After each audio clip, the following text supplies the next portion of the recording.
Now that we have covered entropy of the system, entropy of the surroundings, and we know what it means for a reaction to be spontaneous, we can now cover a concept called delta S of the universe.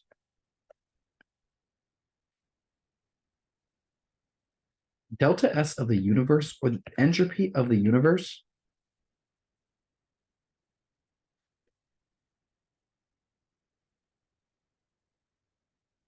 is equal to the entropy of the system plus the entropy of the surroundings.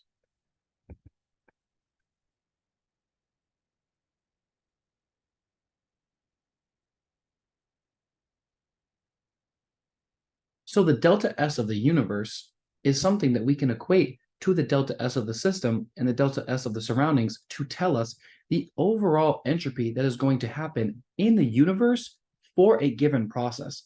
So we can describe a given process using the entropy of the system and the entropy of the surroundings. And when we add these two values together, that can tell us the overall entropy that is going on in the universe for that given reaction.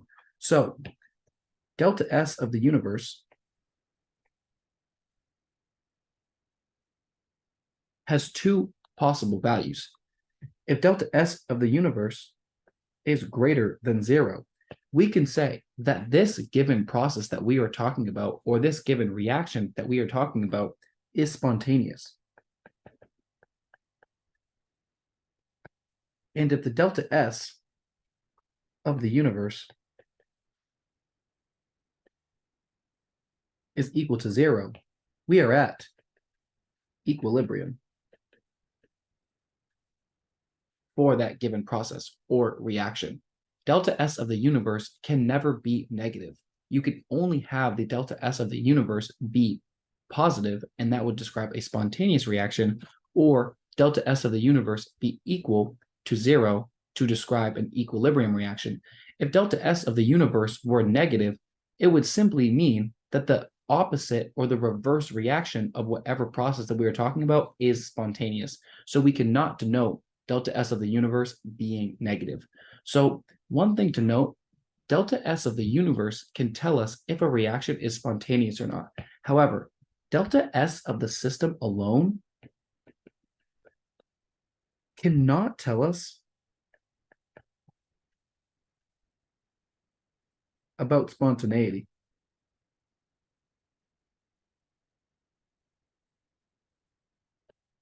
So if we were simply given the value for delta S of the system, we cannot say whether this reaction is spontaneous or not. The same goes for delta S of the surroundings.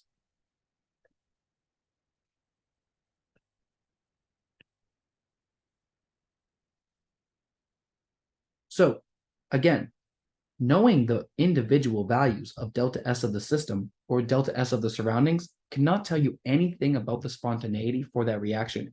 It is only when we add them together and see whether that value, when we add them together, is positive or equal to 0, will we know whether this reaction is spontaneous or at equilibrium.